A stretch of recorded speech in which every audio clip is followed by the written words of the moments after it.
Welcome to the Bogart Podcast. Season 4 episode, not really sure, but we're going to go with it. I'm Evan Bogart. With me is Nick Duder. There he is. There I am. Representing. Rocking the Rangers jersey. Yeah. When's the next game? I can't remember. I believe it is on Monday. Let's take a look here real quick. I think it's on a Monday because you said they had a Monday the 5th at 7 p.m. Colorado is at New York. It's gonna be a really good game. Yeah. I mean, I turned on the TV the other day to find something to watch, and I was like, well, I wonder what the Rangers are up to. And then my luck, it was on a bye week, and I couldn't watch them. But yeah, for sure. I mean, you got me into hockey. It's crazy. It's fun, man. It's a fun watch. Of course, being at the game is a lot better, but it's a fun watch. Yeah, for sure. But yeah, I mean, got into that, and football season's over. That sucked. I went. America lost. Me and my one buddy, we went to Dick's Sporting Goods to buy a jersey for the game. Spent $130 on a jersey, and then we went to Target and saw the same jersey. I don't think it was made by like Nike and this was an official jersey, but they had jerseys there for $50. It was the Chinese kid version. Yeah. And I was so pissed. I was like, well, I spent all this money for one game and now they're out for the rest of the season. It sucked. Yeah. I was pretty upset. I mean, I thought the Bills were going to go all the way, but I mean, knowing our luck. Good old, they fuck up when. I really wanted either the Lions or the Ravens to win. Neither one did. So I'm just like, I got to sit here and be like, do I want to cheer for Taylor Swift or California? And I'm like, I'd rather not. I'd rather just lay down and go to sleep. Yeah. Except we're going to get into it today. There was we'll save it. Yeah. It's worth the surprise. Yeah. So there's conspiracies out there that the NFL already has the script written for the Super Bowl. Kansas City Chiefs are going to win 27, and then the 49ers are going to win or lose by 14. Like, this is already, like, there's so many conspiracies that, like, what is the guy that's dating Taylor Swift? Travis Kelce. Travis Kelce's going to go to the 50-yard line and propose to Taylor Swift. What do you think? This is a conspiracy. They have it all. I'm telling you right now, if that plays out the way it does, I'm never watching another game of football in my entire life. Never. I will boycott the NFL if that comes to fruition. Yeah. Call me what you want, man. I don't want to see that. Like, I just want to see a bunch of guys hit each other. Yeah. I'm not there to watch Days of Our Lives. Yeah. You know what I mean?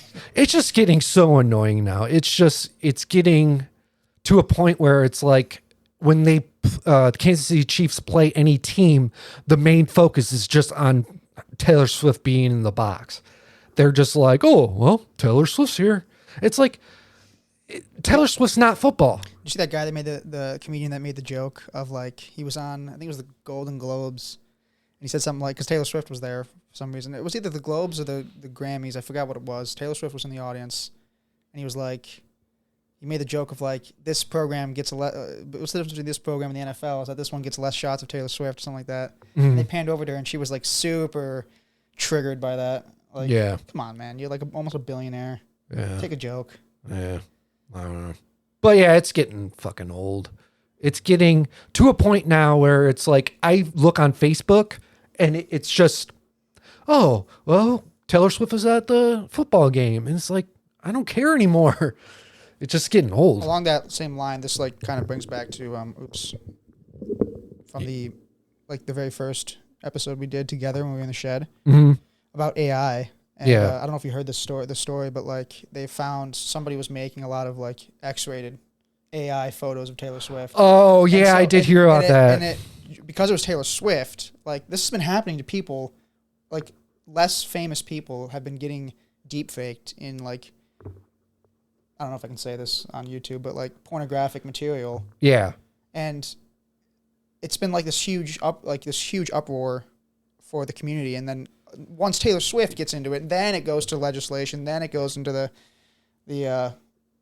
the governmental bodies and bureaucracies that they're like passing. They're going to try to pass a law that says you can't, like, this is illegal. You can't be doing this. And this harkens back to my point that we're in such of the early stages of AI that, you know, stuff like this is going to pop up. And, Yeah. you know, new laws are going to be passed. People are going to be taken advantage of. People are going to lose jobs. People are going to be deep faked into scenarios they never consented to. So it's just like, that's I won't say it's a plus that she's been deep faked, but it's a plus for the battle against AI being as powerful as it is. Yeah. So, well, there was I saw this in the news, but there was AI generated voice calls that are telling her, it would be like a girl calling her mother and being like, hey, I got kidnapped, I need $1,000, and then they would wire the money, but the phone call sounded like the daughter because they took her voice and put it in some generator, and then it's fucking scary, man. It's really scary what these AI bots can do and stuff like that. But so we're back. We're back from a long break, little hiatus. Yeah, we took a break. I was physically and mentally drained from the holidays, and you know, it was just boiling up to a point where I just needed to just lay low. I needed to just get some R&R in there. Yeah, just spend time living and just not worry about anything, just enjoy life and stuff like that. And now we're back to not enjoying life. Yeah. So now we're back. Yeah. So I mean, it's just the holidays. I mean, I had a great holiday. I really did. I'll say a good story for later, but yeah, I mean, it was just draining. It really was. And I needed to pay off some credit cards, so I needed to work more. So I picked up overtime at work, and yeah.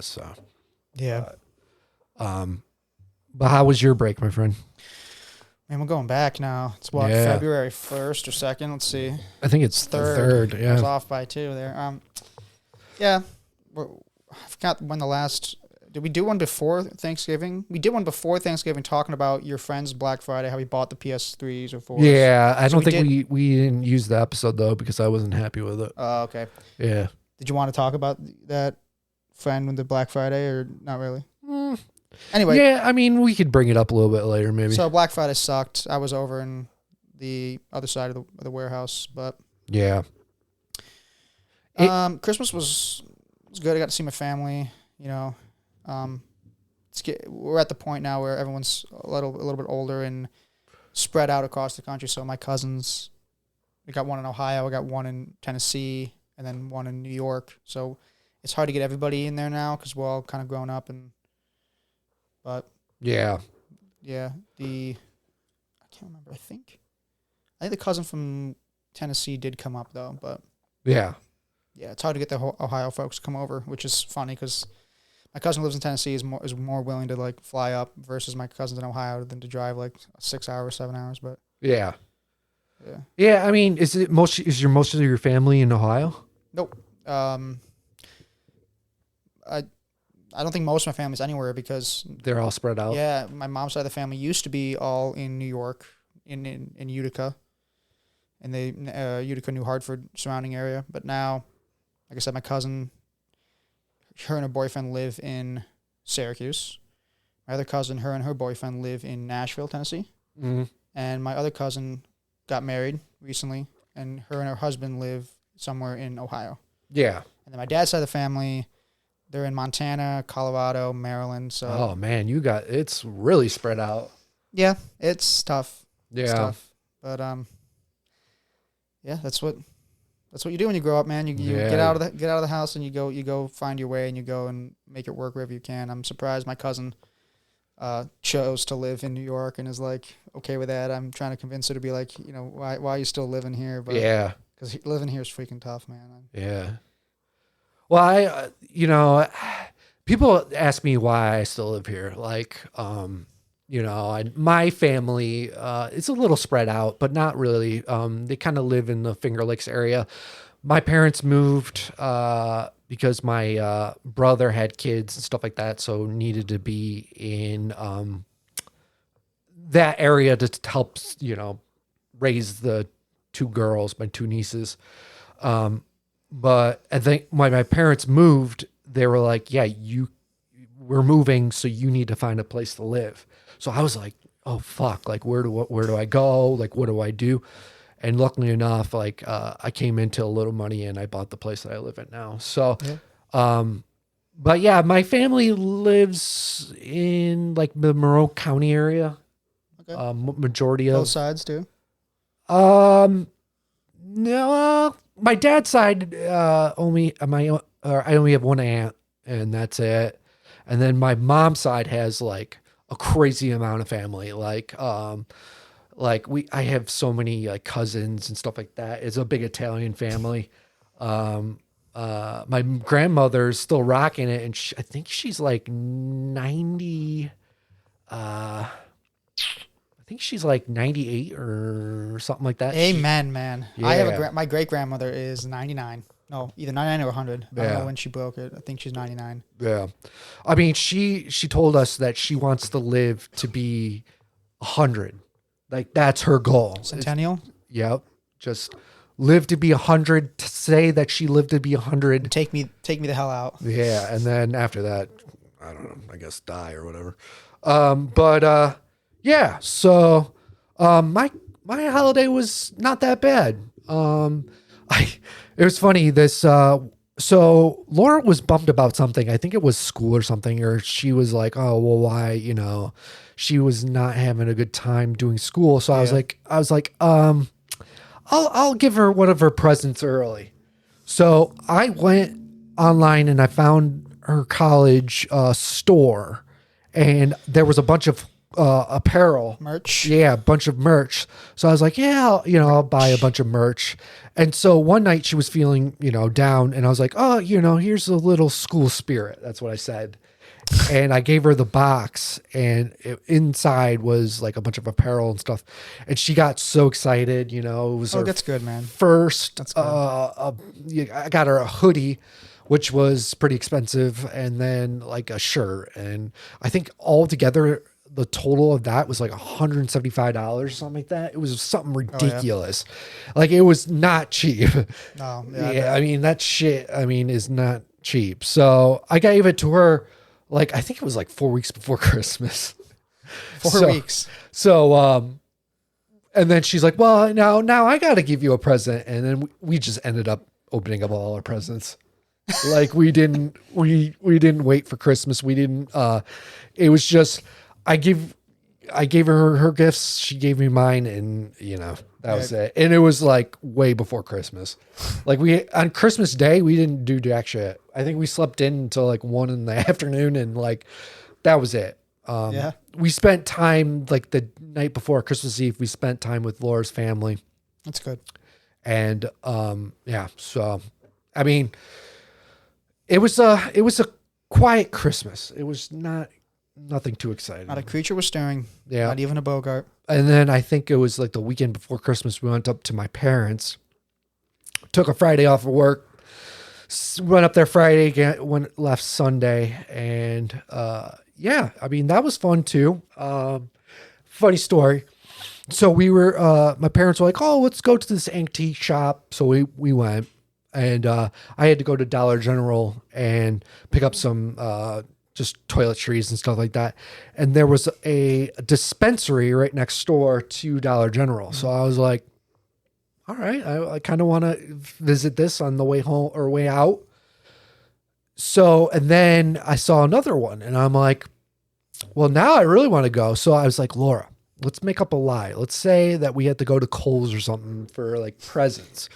So we ended up, I told my parents, I'm like, yeah, we got to go to Kohl's and pick up presents. We went to both dispensaries, and then we ended up actually going to Kohl's because we felt bad that we lied. So post-dispensary clarity. What's that? Post-puff clarity. Yeah. Post-puff clarity. So, yeah, went to the dispensary, spent spent way too much money. And yeah, so I mean, my parents, I'm pretty sure my mom will see this and probably frown upon me lying and go to. Sorry, Mrs. Bogart. I should have been there to stop him. Yeah, it was obviously my job. Nick Duder, and I dropped the ball heavily. Your son. He didn't text me and was like, "No, don't do this. No, don't go to the dispensary." But yeah, I mean, and then I spent a crap load of money on my nieces. Went to Five Below, you know. And, dude, that store makes a killing. They got stuff in there that's just crazy good. Yeah, but you know, it sucks now because they sell stuff that is above $5 now. So it's inflation, baby. Yeah, sucked. But yeah, Five Below. Yeah, it is dangerous. What do you think they should call the store now? Like 5 or something? 5+? 5 or something? Yeah, 5 or something. Yeah, you know, just. But yeah, I mean, I spent a pretty penny, and yeah, I'm happy. I'm not buying presents anymore for anyone. I'm not doing anything. It's just now it's like, I think the next thing I'll have to buy is Valentine's Day. Valentine's Day, flowers for Laura and chocolate for me. Yep, chocolate for Nick. But you don't really eat sweets though, right? I try not to. But. Yeah. You have your daily protein shake, and when someone brings cookies in, you'll have that, right? Maybe. I mean, usually they're gone by the time I even get in there. They're like, look at them. We had the other day at work, we had someone brought in cookies from a bakery, and they were sitting on the table forever, like just dried up, dirty old cookies. And one of our bosses was like, "Oh, you know, I'll have one of these." I'm like, "It's been sitting there for like 3-4 days." He's like, "Oh, it's all right." And he bit into one of them. It sounded so fucking dry, just disgusting. Like he bit into a potato chip? Yeah. Like, yeah, it was just, it was such a disgusting cookie. And it made me cringe. I was like, you know, I don't know about this. Dirty old cookies that have been sitting on the break room counter forever, you know. I don't know. But, yeah, I don't know.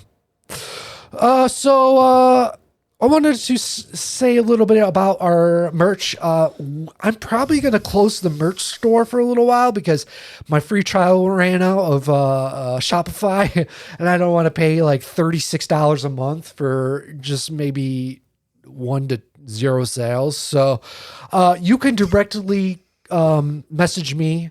You can either can do it on the Bogart Podcast at gmail.com, or you can do my personal email. It's evanbogart66 at gmail.com.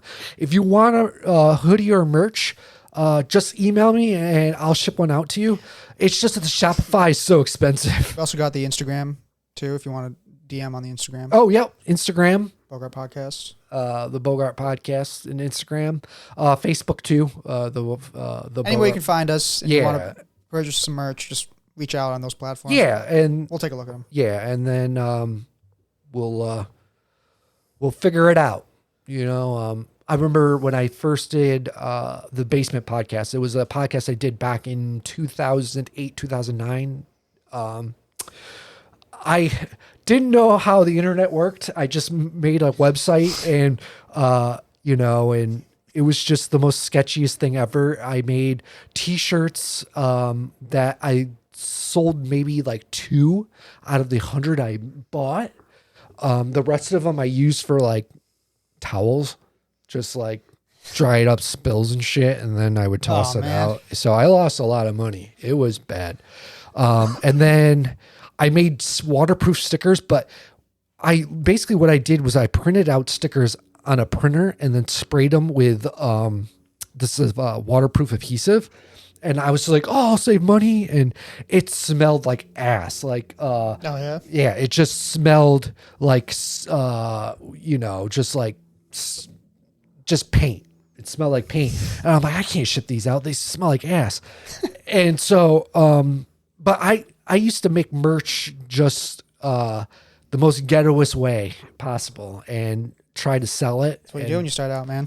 Yeah. And so, but now I got, hey, if you want stickers, message us. I'll send you out Some of our test trial run stickers, they'll be free. I'll send them out.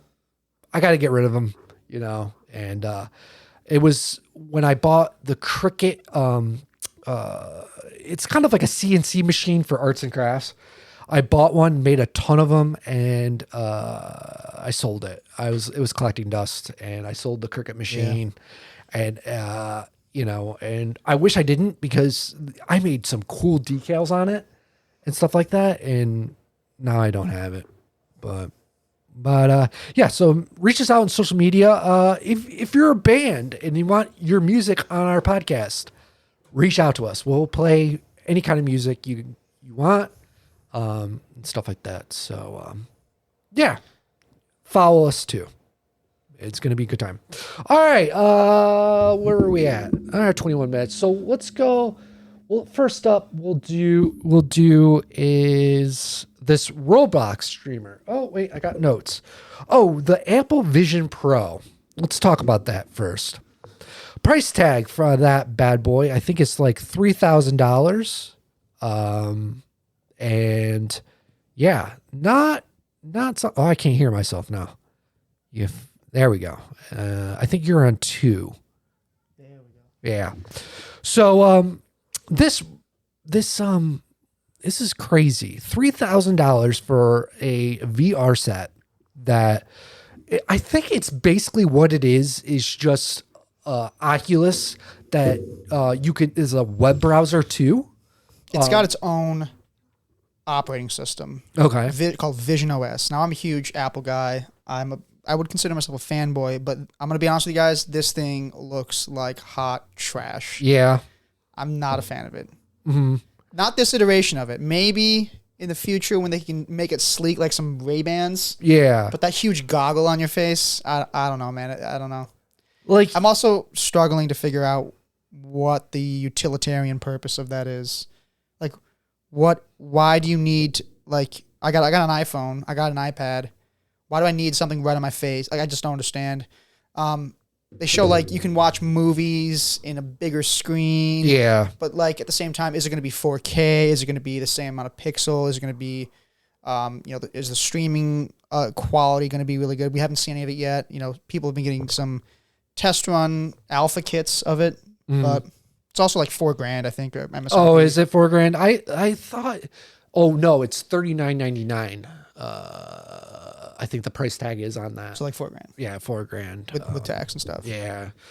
I feel like they're trying to compete with the Oculus and them, but they want to up everyone. They want to make sure they have the best things in it. Yeah, but the Oculus and stuff, those are like the MetaQuest. Those are, I think, geared a lot more towards gamers. Gamers, yeah. Whereas the Vision Pro, like I said, it's using the Apple ecosystem a lot more. So all of your photos, FaceTime, Apple TV apps, all of that stuff, all of your, Apple apps, you can just kind of see it in augmented reality. But I just can't get over I could never see myself putting on the goggles for like an everyday usage. Yeah. I don't know. Yeah, I mean, Plus, we haven't seen any studies on the effects of eye health and the safety of it, in the long-term run.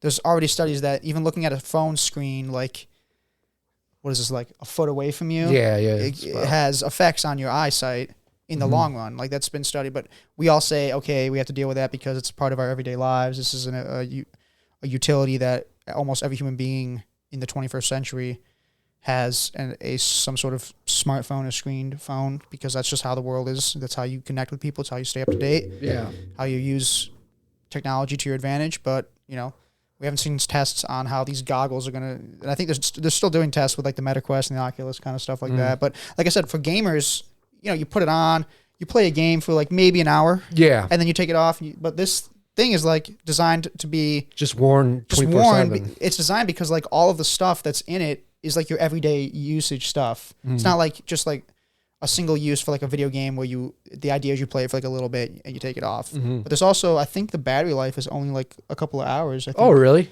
Like 2 to 3, maybe. I'm not, don't quote me on that. But I thought the battery life was not like all day. battery life. Yeah. But They'll probably do with the on the Oculus, they have like battery packs that you can buy that attach to like the side of it, and then it will last longer. Okay. Because I bought an Oculus. I basically bought it because my nieces, I wanted to be the cool uncle and to have like the coolest toys and stuff like that. And, you know, I basically bought it just Bogart's got the bag. Yeah. But yeah, so I bought it, not knowing that there's a newer Oculus out there. And I'm like, well, I should have bought the newest one. That's always the thing, the newest one. Yeah, and I was like, well, now I got the old one, and I don't know. But you could still play the old Oculus or the new Oculus games on the old ones. So, along that line, did you hear about the Apple Watch, like suit? No. So like the new Apple Watches, there's like, I think it is the EKG, like the cardiac sensor. Yeah. Technology. There was apparently like a patent for that by another company. Mm-hmm. So they actually had to recall all the Apple Watches that had that or stop selling them. It was like a recent suit that they went after that. So I'm wondering if we'll see like Apple Vision Pro might have some patented technology from Oculus or MetaQuest or something like that. Yeah, maybe. I have an Apple Watch that has one of those, so I might return and see what I can get for money. I don't use my Apple Watch. I should, because I should start trying to get in shape. But yeah. Well, so when I got my first Galaxy phone, I bought a Galaxy Watch from Amazon. It was it was like a refurbished one. Yep. Had it, wore it for maybe 2 months, and then I was like, I'm not going to wear this anymore. Like, it's just when you look at your watch during work, it makes work time go so much slower. Like, you're like, oh, well, you know, it's probably been a while. You look at your watch, it's only been like 5 minutes. And so I had to stop wearing watches. You're like, all right, time to go to lunch. Yeah, 10 o'clock. Yeah. I mean, I just can't wear watches at work or look at the time at work, because when I start looking at the clock, I'll look at it every 5 minutes thinking it's been like a half hour, 45 minutes. So, I mean, I just think like we are just getting so much into the minutia of like degradation of products, and like the iPhone, it was crazy. It's crazy impressive. It's crazy. The usages of it, the iPad, the MacBook, but like the Apple Watch, I was skeptical of. Like, why do I need like a phone on my hand? I already have a phone. And then now we have the Apple Vision Pro, which is like, why do I need my phone right up against my eyelids? Yeah. So it's like, pretty soon we'll have like an iFridge that just has all of your Apple Music and Apple Photos on the fridge. Oh, and you can just like, it will get to that point, ladies and gentlemen. It will get to the point where Apple or Amazon, everything in your home is going to be connected to the cloud, and everything's going to be connected. Like, we'll get in that direction. So yeah, buckle up. I think this is the beginning of it. So, you know, a funny story about the refrigerator that you were talking about. My brother, so I get to his house on celebrating Christmas and whatnot. He has a smart fridge, and I was like, man, this is pretty cool. And so I was like, can you like see what's in your fridge? Like, you know, there's a camera pointing, and he's like, yeah. He didn't even know basically how to use it, because I was like, yeah, I just want to see what's in the fridge, you know? And so he's like clicking the buttons and stuff like that, and he couldn't figure it out. I feel like he bought it just because it was a smart fridge, and I don't know how to explain it. It was like, it's just, he bought it because it looked cool, but he don't know how to use. He doesn't even know how to use it. But my brother's just like me though. We like new technology. We like everybody does. Yeah, everybody wants to be the new kid on the block with the new stuff. But yeah, my phone was paid off. So I upgraded to the Galaxy Fold 5, which you are like, well, what are you doing? Like, I definitely ribbed on Bogart. Yeah, for his pocketbook. But, you know, I like it. The only thing, though, I think it has a little bug where it sounds like, when I use it, it will make this like beep sound that it sounds like when you hang up the phone, that makes that notification sound that you hung up the phone. It constantly makes that noise.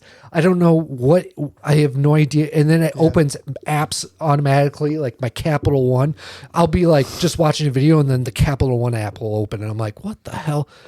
But yeah, I don't know if that's a bug and I maybe have to upgrade the software to it. But Update it, yeah. I don't know. But I like the phone though. I like I love phones with big screens. Don't know why.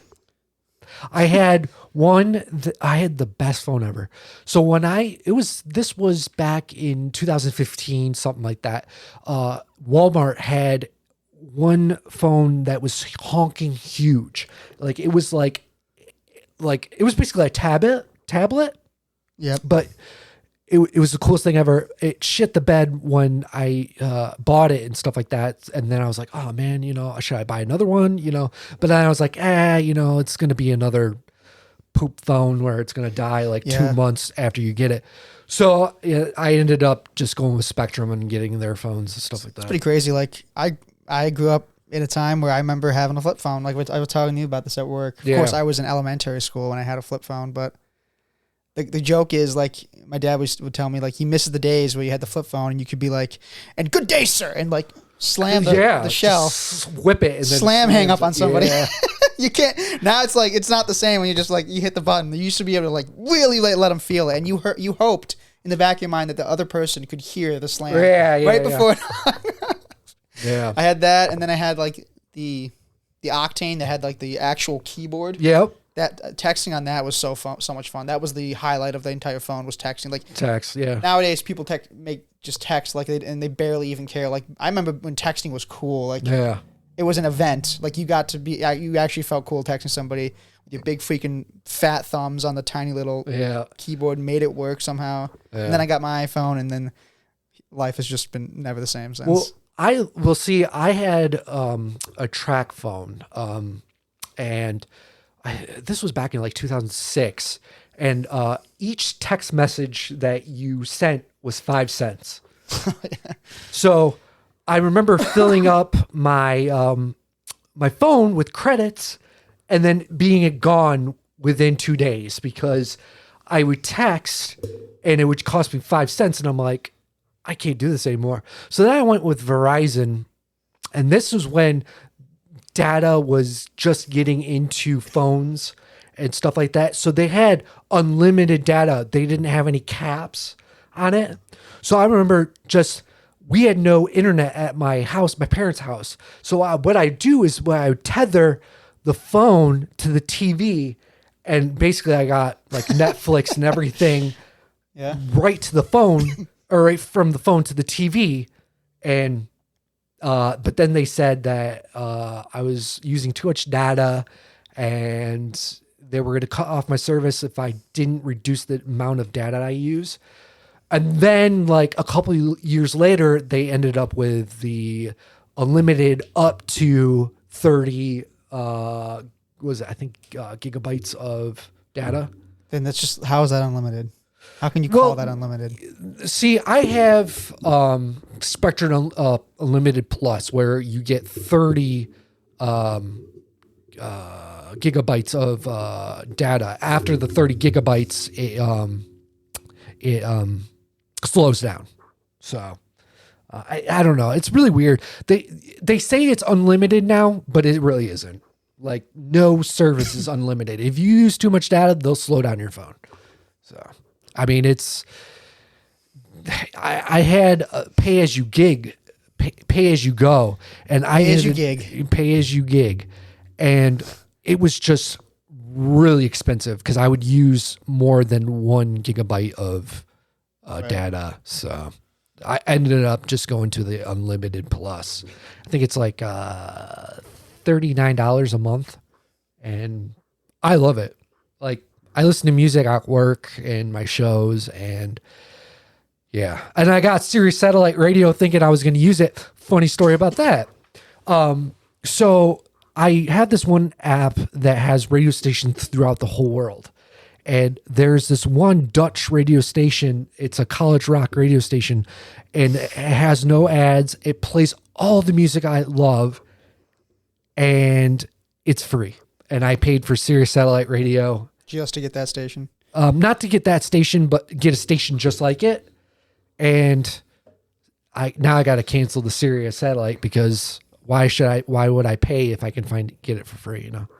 So yeah. I don't know.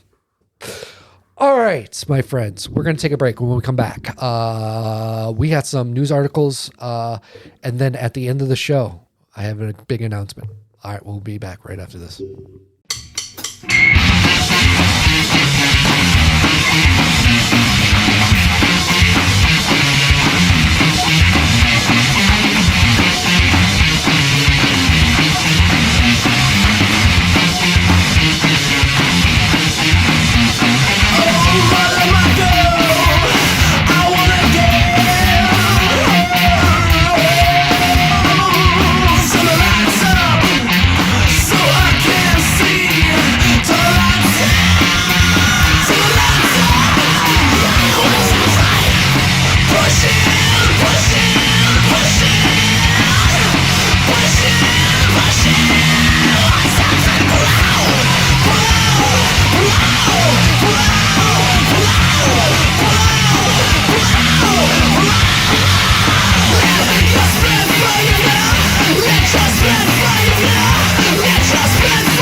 And we're back. So we have some news articles and videos. We're going to start off with a Roblox streamer named Pow Envy. And this kid, he has an interesting story, like a very interesting story. So background about him, he plays video games as a streamer. I imagine he makes his money, probably like donations and shit. I don't know how that really works, like streaming and stuff like that. I know how like certain YouTubers have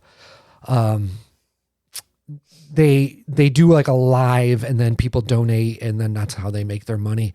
But this Roblox streamer takes it to a new level. He has the most dirtiest lifestyle in the whole world. Here's some of it. I'll play it for you right now. Cleaning my room as a Roblox streamer. It's just. First, I get started with the bed stand. This is where I have all my waters for my daily hydration. As you can see, it's so gross. Up. I'm getting the floor clean now. Still got a long way to go. I then grab the vacuum. Look out the stains on the carpet. Up most everything. Still got some stuff on the side to tidy up. And now my Roblox streams are ready to resume. I love Roblox. I wonder if I'm gonna see. Now I made the on the archived podcast. I made the claim that I don't think it was real. I thought it was a skit or a shtick or something. Like I didn't think it was real. Now, if you look at other videos that he does, satire is what the word is. Yeah, I thought it was satirical. But if you look at other videos he does, his parents kicked him out, right? Because he was bringing in roaches in the house. But I'm thinking his family is rich because he he either makes a lot of money Roblox streaming because he bought a house or rented a house. I don't know, either one or the other. It's like a huge house, and he has all his friends living in it. That's what I mean when I say like it's fake. Like it's. I don't know, man. I think this is real. I think. You think it's real? You think it's completely genuine and authentic? Well, why would you make something up where it would make you look horrible? Simply for the views. Yeah. Simply for the clout, entertainment value, the meme value, getting your name on the internet, getting it passed around. Yeah. Like he might have a completely different life in his own private life. He might have friends, a real girlfriend, and he's like, you know what? I'm gonna pretend like I'm just a filthy animal, and see how famous I can get. But that's like something I don't think you would be proud of. I mean, if it made you money, I guess, but you might be just doing it as a joke, like just having fun with everybody. I think this is real. I think this kid is a dirty little snot-nosed Roblox streamer. I guess I come from the Gen Z that, will do anything to be famous generation. So yeah. I take everything that I see on the internet with a grain of salt now. It's like, which sucks. Like because there's genuine things that happen that I'm like, I just don't even believe it. And it turns out to be true. And I'm like, oh, well, that's just been because so many things have been lied about and so many things have been just a masquerade that it's hard to tell when people are being genuine. So when I see something like this, I'm like, immediately I think views, I think clout, I think meme. I think he's trying to do it as like a persona to get the money or to promote his, like, people be like, well, what the hell is this kid doing on Roblox? He's so filthy. Let me check out his Roblox. And then he gets views on the Roblox, which turns into revenue eventually. Yeah. Like that's what I think is going on here. Evan thinks he's legitimately. I think he's real. Yeah. I think he's real. I think he's real. I think this Easter kid. Bunny. Well, it's just, if you watch any other of his videos, you'll see like actual cockroaches in the room. Like he'll be like, oh, I made a pet cockroach. And I think that if you were making something up, you wouldn't show a cockroach, just like walking around, just like, and he's like, oh, I only take, showers like once a month. Like I think this is real. I think this kid is really gross. If you watch some of his videos, he's his girlfriend. It's like on and off girlfriend. I don't know. This kid he's just something else. It's just crazy. Yep. I don't know. You're not a messy person, right? Do you have a room like this kid? I am a male, so that's what I'll say. Yeah. I don't think it's within the male species to be overly clean. Mm-hmm. Not filthy, but clothes sometimes get on the ground. They sometimes surround the bed. Yeah. We're guys. It's just in our nature to be a little messy, but I'm nowhere near that level of either satire or being genuinely that filthy. So yeah. No. I shower on a regular basis. Yeah. Saying that like it's a flex. Yeah. I shower on a regular basis. Yeah. I don't like mess. I can't stand it. Like if something's really dirty, I got to clean it. There's sometimes where I'll be lazy and be like, oh, I'll do it tomorrow. I'll do it the next day. But I am a clean person. I don't let the house get too crazy. I mean, I have clutter. I have like paperwork from like that came from the mail just laying on the counter, but I'm not like a messy like leave dirty dishes in the sink kind of guy. I like a clean lifestyle. I like my house smelling good. I don't know. It's not always like that, but no, it's good qualities to have. I mean, nobody wants to walk into a messy house and stuff. So. Let's say I had a dirty house and it started getting cockroaches, I'd move.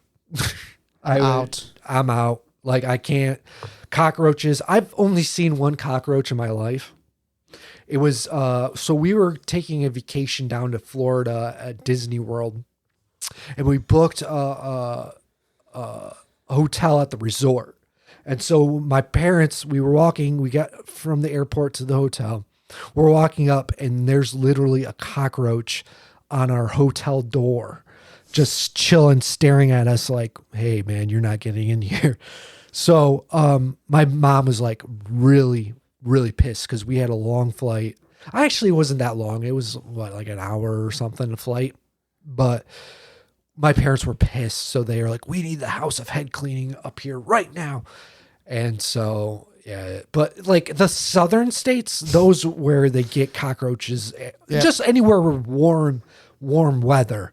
I don't think there's a lot of cockroaches in New York. We get stink bugs. Yeah, stink bug. Oh, those suck, dude. Dude. So the other night, they look evil and they pop up. They're slow. They suck, man. Yeah. They suck. So sorry, but they do. One night I was watching TV and I smell something burning. I'm like, what the hell is that smell? So I thought it was underneath my trailer. I'm like, oh crap, there's electrical fire and whatnot. So it was a stink bug landed in our light over in our living room and it started burning. So the stink bug released the stinkness plus the smell of burning plus like it was just smell was so bad. And I had an edible, so I'm like freaking out. I'm like, oh my god, like the invasion was happening. Oh my god, the house is on fire. Like where am I gonna live? Like like my mind's racing, and it was just some stupid stink bug that flew right into the light and started smelling. Like I was like, and then I'm yelling fire because I didn't know what to do. So I wanted to wake up Laura, and she's sound asleep, like nothing's happening. I'm like, and so now if it was a real fire and it started burning, I gotta I don't know, I gotta sound like an air horn to wake up Laura. The Bogart who cried stink bug. Yeah, the Bogart cried stink bug. But yeah, stink bugs aren't fun and it's just smelly. All right, so now our next article. Man, I keep moving this thing and it makes a lot of noise. This police officer. Basically a police was, I don't know how to explain it, was chasing an armed robber, and here it is. The Cook County State's Attorney's Office has ruled the shooting by a suburban police officer justified, even though he accidentally hit a teenager while aiming for a fleeing bank robber. They say the officer said he didn't see the teen when he opened fire back in 2019 inside a Chicago music store. We should warn you, this piece contains graphic video. It happened in an instant. An armed bank robber who had just shot and grazed a Chicago police officer stormed through a music store. Boom.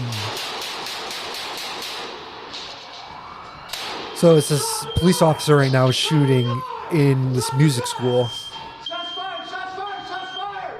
That's a Des Plaines police officer firing 10 shots. The bank robber died. This kind of seems like a main raven. Oh. This second view shows startled music students and Rylan Wilder running for his life after being shot by the Des Plaines police officer. I get into the other room and I'm like, man, what's that pain? And I look down and my shoes are just covered in blood. When the bullet went through, it shattered one of the bones in there. Wilder has endured more than a dozen surgeries as he struggled to regain movement in his arm and regain his ability to perform on stage. A Cook County State's Attorney review of the shooting now calls it justified. While the fleeing suspect was off camera, lab analysis and an autopsy determined he had turned back toward the officer and raised his weapon. The Des Plaines officer told investigators he simply didn't see the teen, who was also in his line of fire. The review found the angles in the videos support Officer Armstrong's statement that while he was focused to his right, firing at Willis, he did not see Wilder to his left. They would have to. Thus, there is no credible evidence to indicate that Officer Armstrong intended to shoot Wilder. Wilder's family is now suing Des Plaines police, arguing the officer's conduct was simply reckless. He had a weapon of war, and he also had a handgun on him as well. So he chose to fire this AR-15, and that's what did the horrific damage to Ryland's left arm. I mean, it blew a significant hole through Ryland's arm, the muscle, the tissue, the blood vessels, the nerves, the veins. So certainly could it have been worse? Yeah, but it was almost as bad as it can get for Ryland Wilder. The state's attorney's office did not inform Rylan Wilder's family of its decision. They found out when the filing was posted online. The family told me last year Des Plaines police never even picked up the phone to check on the condition of the young man one of their officers accidentally shot. Nothing. Not one thing. Would that matter to you?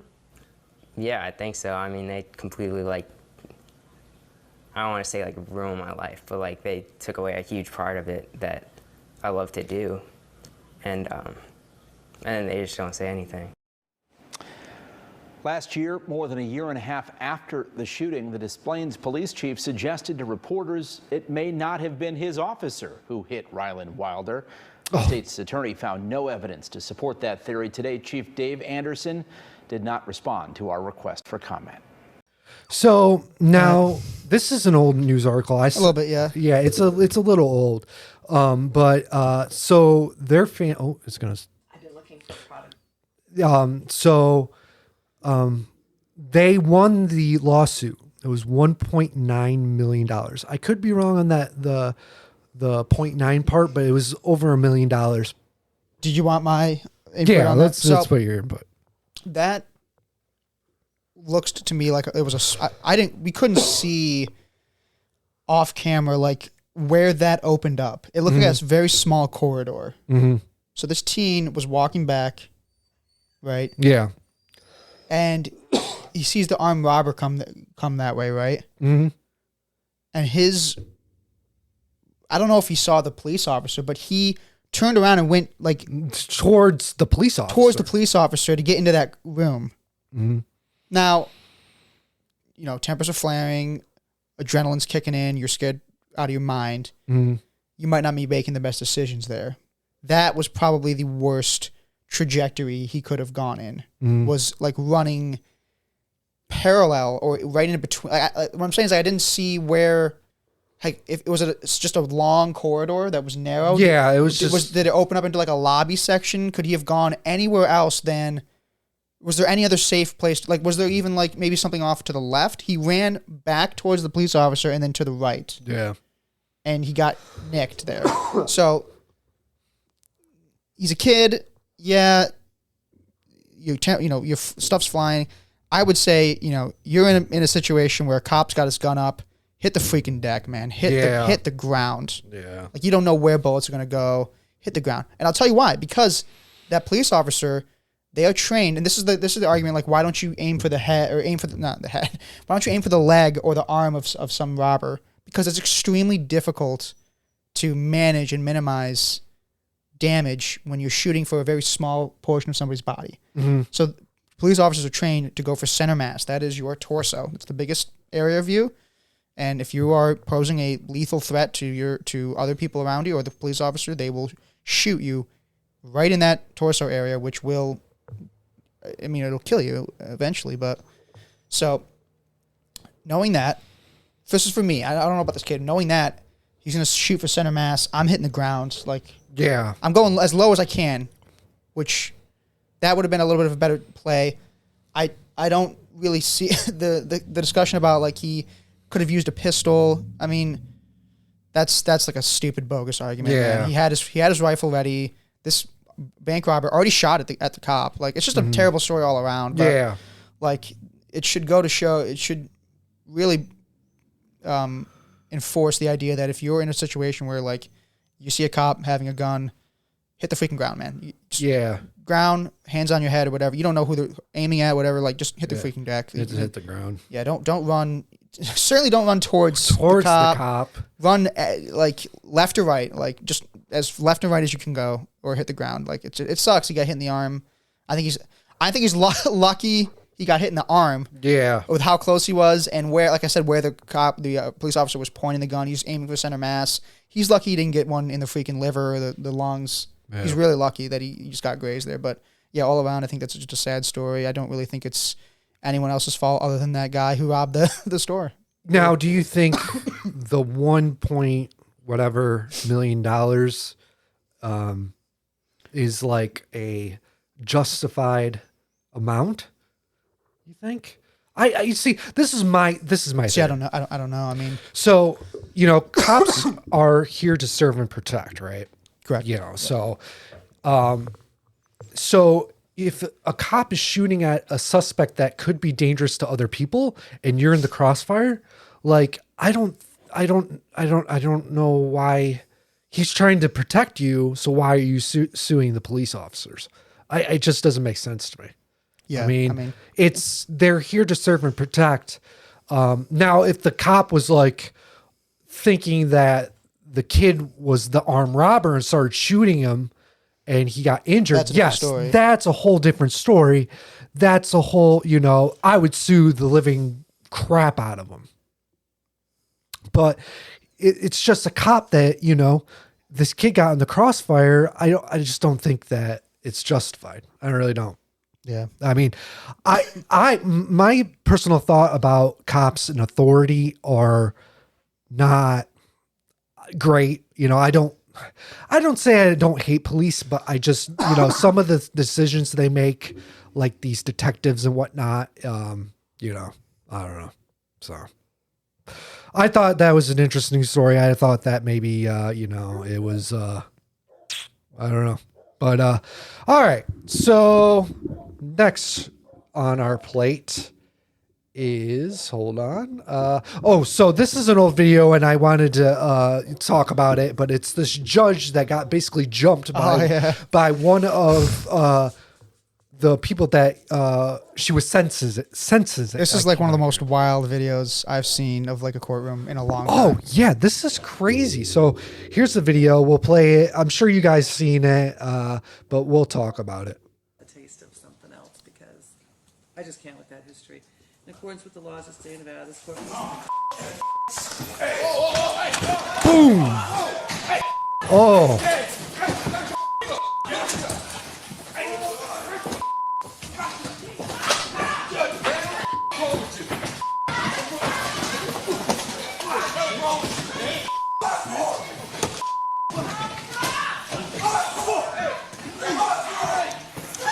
Look at the lawyer punching the, I don't know if it was a lawyer or whatnot, but I wonder if this the bailiff. I wonder if this is a different view. Let's play this one. Now our team coverage continues with 13 Chief Investigator Darcy Spears. That's right. And Darcy, you've been digging into Redden's criminal history here and what he told the court before all of that chaos. Tricia, it appears that Redden is an example of how the system can fail mentally ill defendants. His attorney explained that Redden has been diagnosed with schizophrenia and bipolar disorder. He'd been through mental health court twice amid a string of violent crimes. For the case today, he was initially charged with assault with a deadly weapon, but pled it down to attempted battery with substantial bodily harm. Mr. Redden, is there anything you want to say on your own behalf before I pronounce sentence? So basically, I would like to tell the courts everyone here, like, based on my criminal history, like, I feel that, like, I shouldn't be, like, sent to prison for a second time. Have you looked at your criminal history? Have you looked at your criminal history? I've actually just, I looked at it. I mean, you lived it, I suppose. I just looked at it, yeah. Yeah. And, you know, 3 felonies, a gross, 9 misdemeanors, multiple DVs. Got a lot going on, sir. Yeah. Got a lot going on, sir. I just figured, like, battery on a protected person, robberies, attempt home invasion. Court records show Judge Holthus oversaw one of Redden's previous cases for malicious destruction of property that was in court as recently as October. The two have a calm and matter-of-fact exchange, with Redden telling the judge he's a changed man, even indicating that he understands she must do what she feels is right in deciding whether to send him to prison for a second time. I just figure like I'm in a better place in my mind, my mental health, I have a support system. I just got hired as a teamster for, the union, making $20 an hour. And like the reason behind every single domestic violence, I've been dealing with mental health, and I didn't know that I was dealing with mental health. And they put me in mental health court, and I still didn't know that I had a mental health problem until it was August 2022 when I realized I have a problem with this. And like having a dictionary, understanding myself, getting to know myself a little bit. Is that Biggie Smalls on his? Applying it to my personality, and having a epiphany at that moment, in those instances, and just like trying to learn from my mistakes, you know? And I feel like I shouldn't be sent to prison, but if it's appropriate for you, then you have to do what you have to do. But I figured that, you know, if I'm in a better place in my life, I'm not doing drugs, I'm not out there committing crimes now, you know, and I feel like I should be given a shot because I'm in a better place than I was then, you know, so, but I'm a person who never stops trying to do the right thing, no matter how hard it is. And I just, you know, and I'm trying, and I never give up trying to do the right thing. Like, he sounds so innocent when he's like explaining this. He's laying down a word salad here. Yeah. Have to, you know, sit up there and waste your time as well. He says he's done the best he can in light of his mental health issues. His attorney explained that the 30-year-old does not have a high school diploma and planned to pursue that while training for a new job he'd just gotten with the Teamsters, telling the judge Redden will do well on probation and is worth the risk. I appreciate that, but I think it's time that he gets a taste of something else because I just can't with that history. In accordance with the laws of the state of Nevada, this court... In the aftermath of the attack, panic ensues as it's clear more help is needed in the courtroom.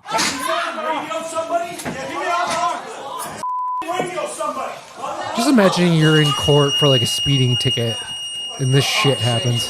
Off camera, down on the ground behind the bench, Redden appears to be in the throes of a psychotic break, yelling unintelligibly and loudly clapping.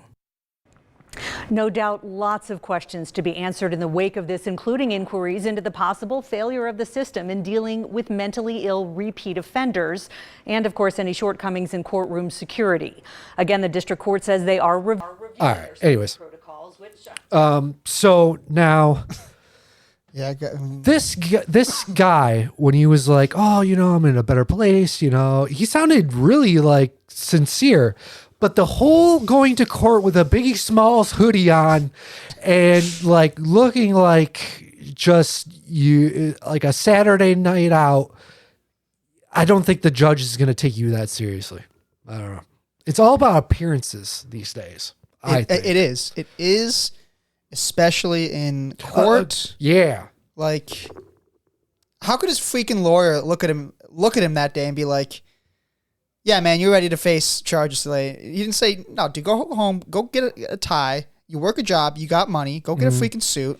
If not, you know, I'll get you a suit. We'll bump up the rate a tiny bit, but I'll get you a nice suit.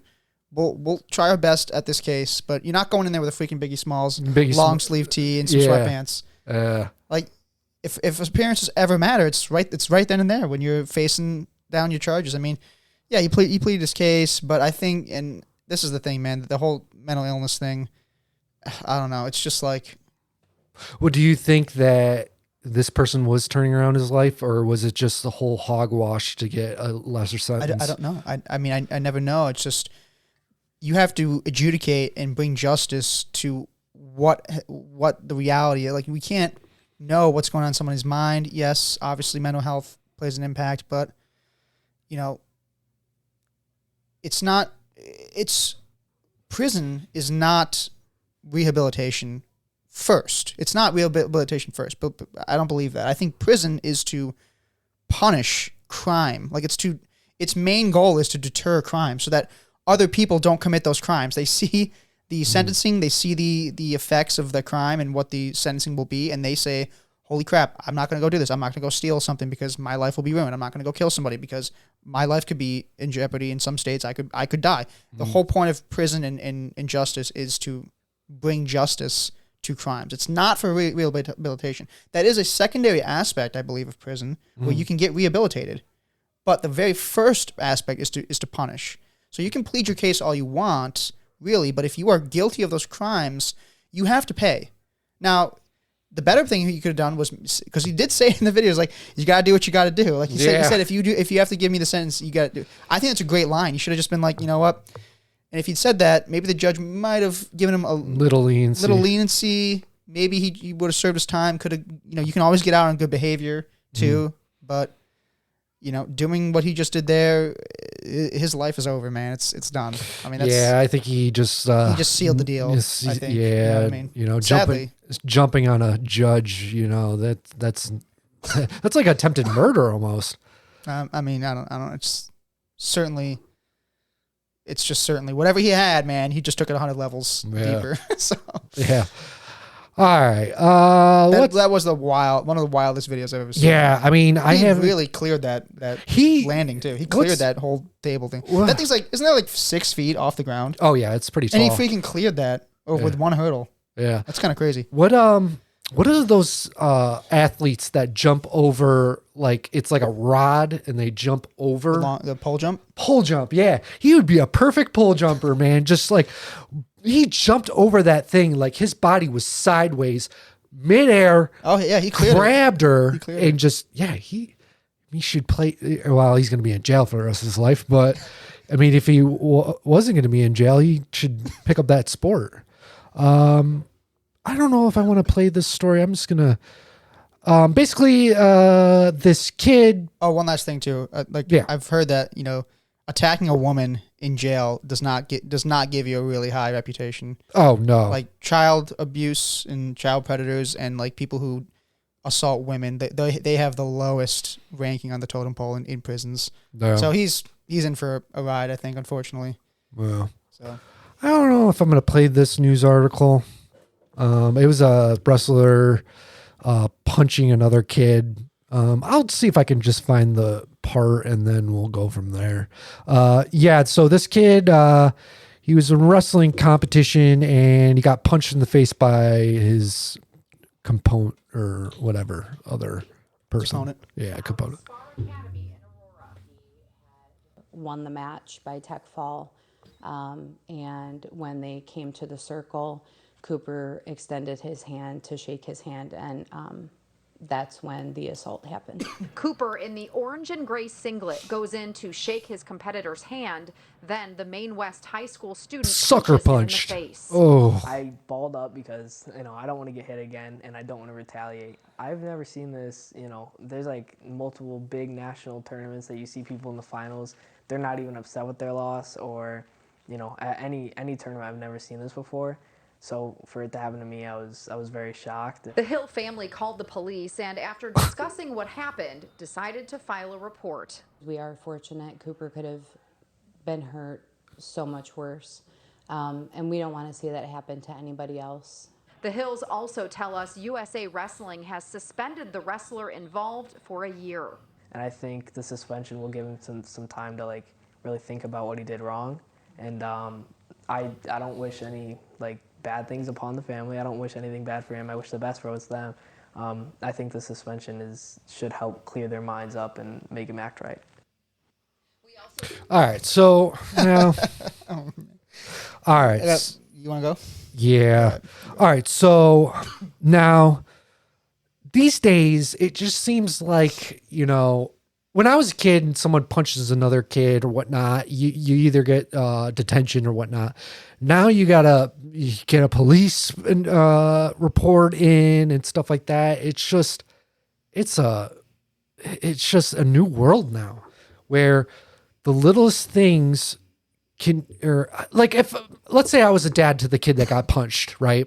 This is what I was about to say this. Too, if I was the father and my kid got punched by another kid, I would just be like, you go after him and you defend yourself.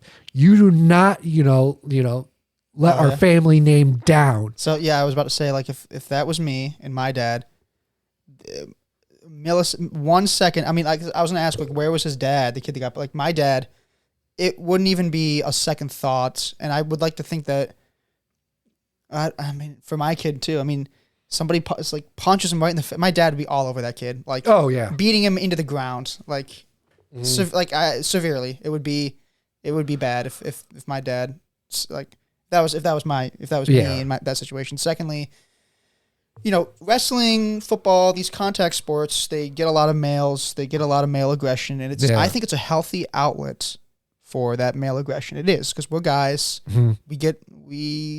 We go through. I mean, it's hard being a guy in the world. It just is. And so we have to have our outlets for things. wrestling, you know, it's good, fair competition. You're in there, you're wrestling a guy, you get your aggression out. It's in the, it's scaled back. You know, you can't kick him in the nuts. You can't. You know, it's polite wrestling. It's polite as you can get. You're still grappling the guy, but it has some sort of honor to it, some sort of valor and honor. What that kid did there just completely erases it, and it demoralizes the entire point of wrestling, which is to promote healthy physical, you know, competition between guys. I think so. You know, get all your anger out on the mat. Get it all out. And if you lose, you lose, man. Shake his hand. Have some freaking honor in your life. Have some sort of honor. Yeah. I think it's just disgusting. You punch some guy after losing. You sucker punch him as he's extending his arm. He wasn't like riding the pony over him while he's knocked out. He wasn't like, you know, dancing on him and stuff like that. He was saying, you know, good game. You know, that shake your hand, man. The dad of that kid who punched him failed him as a father. Failed him absolutely as a father. That's just bad. There was when I was playing soccer, there was this one kid that basically was not having a good day, and he was pissed off at everything, blah blah blah blah. So I remember the kid was running with the soccer ball towards the other goal. The kid pushes him on the back. The kid flies forward, face plants onto the ground. That kid got kicked off the team at our high school. And it's just, I don't know. Now, if that happened today, there would be a whole police. Like, it would be like 5 police cars, you know, a kid pushes another kid. It's just. You really think so? Oh, yeah. Today's world? Yeah. Yeah. It definitely depends. It's definitely been different. A lot of stuff is less settled on the field, is what you're saying. Like when you grew up, stuff was settled right then and there. Oh, yeah. I mean, my best friend and I got in a fist fight in the cafeteria at our high school. We both got suspended for a day. And I remember my parents were like, good thing you defended yourself. Like, good thing you stuck up for yourself. Don't let anyone like beat the crap out of you and make you feel bad. You defend yourself. You do what you got to do. The consequences weren't that great because I got suspended, but I mean, it's you defend yourself. Like let's say a guy with a gun pointed at you. Would you, you know, cowardly go away or defend yourself? It's just that defending yourself is the right thing to do. I think that's what I'm going to tell my kid. That's what, you know, it just, I don't know. It's a new world, man.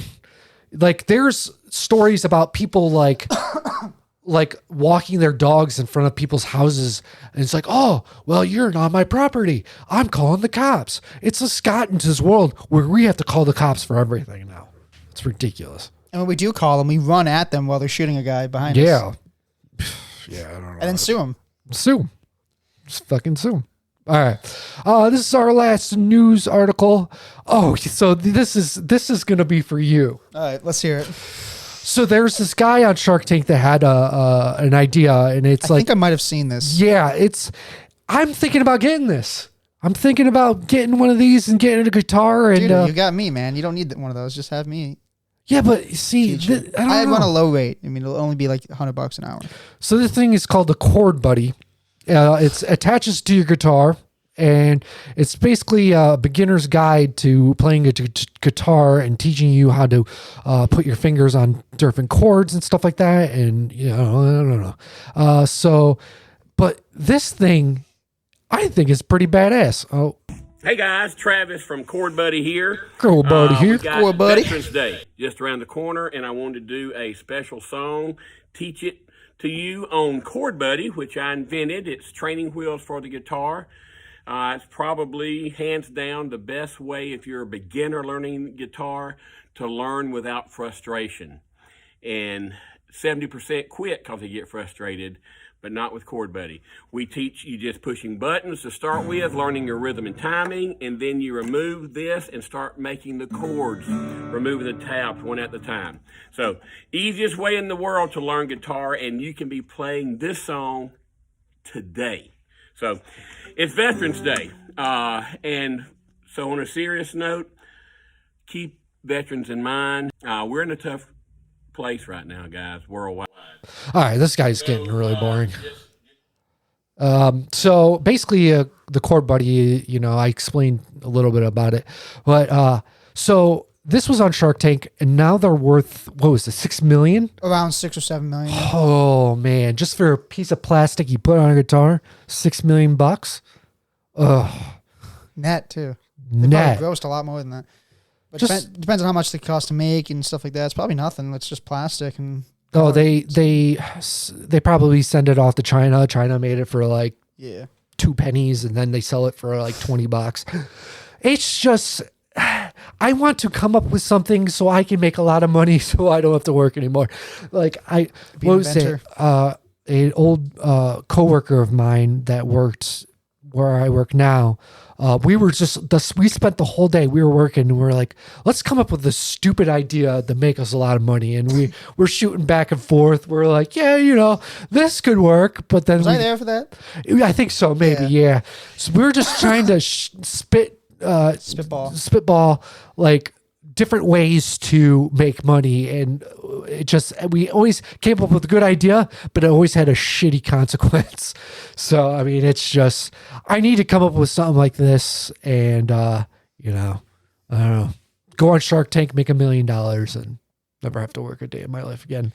See, we've talked about what we would do with $1 million, but I would start my own internet comedy network and see if I can get it on Sirius Satellite Radio. That's what I would do.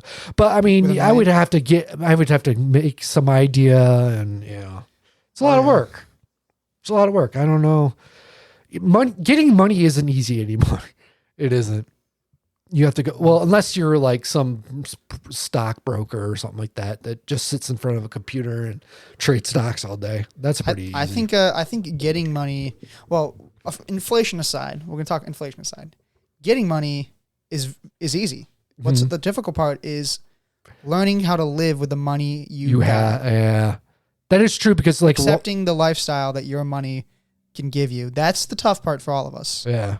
We want a lifestyle. A lot of us want the lifestyle that we just aren't able to have. But getting the money is as easy as going to work, clocking in for some people. Yeah. Other people just going in, getting paid your salary, coming home. That's the tough part is learning how to live with what you got and being appreciative of the things you got in life. That's the hard part. Yeah. I don't know. It's just, I don't know. I hate this this feeling that I don't make enough money. Like, it's just, when you get to be my age and start paying homeowners insurance, start paying all this kind of stuff, it just seems like you get your money and then it's gone within a day. Like, it's just, you pay bills, it's gone. And I hate that feeling, but I mean, it's a part of being an adult, I guess. It sucks, but I don't know. But oh yeah, I wanted to tell you something. I might be going to Vegas. You might. So it's turned from you are to a you might now. Yeah. It's a might. It's a might. Okay, it's a might. Yeah, I might be going to Vegas. I might be happy for you. I might be happy for you, but I might be going to Vegas. I'm going to do, my goal is, when I get to Vegas, my goal is to put $100 down on red at a roulette table. That's my main goal. Evan's been watching the Hangover movies like nonstop. Yeah. Since he's got a game plan. He wants to live out the plot of Hangover. Anyway, yeah. Well, I mean, without the drinking part, but yeah, I mean, so just over, I guess. I've been watching a lot of TikToks to see what there is to do in Vegas and stuff like that, and like some of them really scare me, and some of them, are pretty cool. Like, they were like, one of them was like, oh, well, don't go down this alley because you might get mugged, and all these like, don't go to this casino because it's like run down and it has drug addicts living in it. Do you think there's a website called like willigetmugged.com? You just type in an address. That's the $1 million there idea. It is. Right there. There Will it I get is. mugged? You type in any street address and it shows you the crime report for the last 30 days or a year of that one address. Yeah. Willigetmugged.com. There we go. That is a good idea. And we'll end it with that. Oh, no. We got the Super Bowl commercial. Oh yeah, the Super Bowl commercial. You guys have got to see this.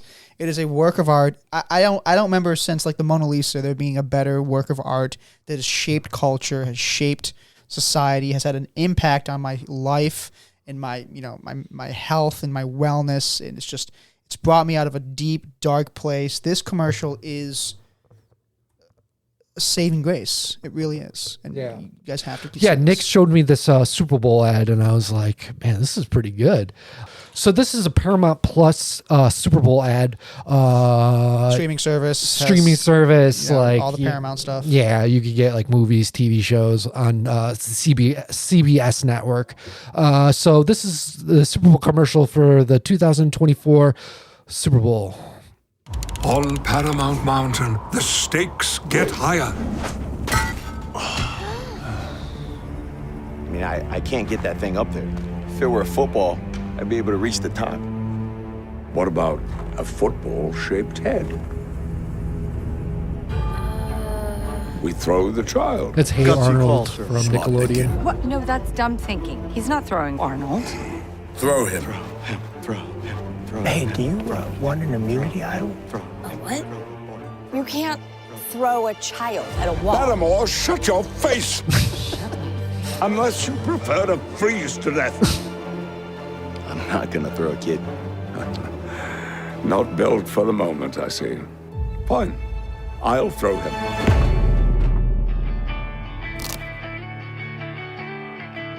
Yeah. Creed's here. Watch and learn. Dang, he's cool. It's the 5th quarter, and we need a hole-in-one before the 7th inning stretch.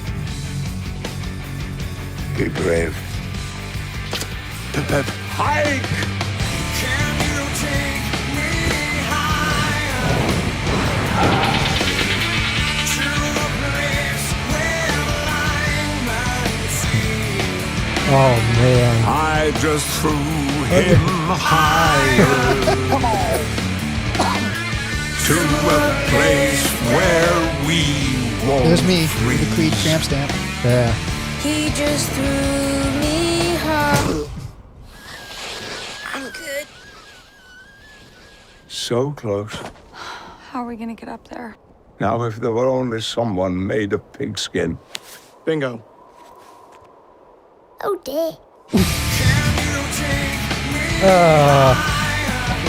I mean, I hope a lot of the Super Bowl commercials are like that. That has got to be the best one I've seen ever, and it's definitely not because I'm partial to Creed. That our old coworker sent me that. He's like, "You got to see this." I'm like, "What is this stupid crap?" And I watched it, and I'm like, "This is just the most magical thing I've ever seen." Yeah, but yeah, I mean, there was like a couple of Super Bowl commercials that like were banned. I don't remember which ones. They were like, they submit them to the NFL and the NFL has to approve them. And there's like a whole laundry list. Maybe the next episode I'll find the list of these like banned Super Bowl commercials. But there was a one from GoDaddy.com. It was like basically like a soft version of porn and stuff like that. I think I've seen this YouTube video. Yeah. Yeah, it was just like these Super Bowl commercials that were banned. Rejects. They didn't make the cut. But all right. Well, that was the Bogart Podcast this week. Great way to end it. Yeah. It was a good episode. I liked this episode. It was good.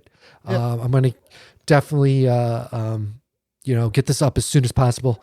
So on the next episode of the Bogart Podcast, we have Ahmet Dadali is going to be in the building. This is going to be exciting. He is a pro skier from, back in the day. He doesn't really ski much anymore. He's more into controversies and stuff like that on the internet. And it's going to be a good episode. You guys got to stay tuned for that. So until next time, we'll see you on the other side. Woo!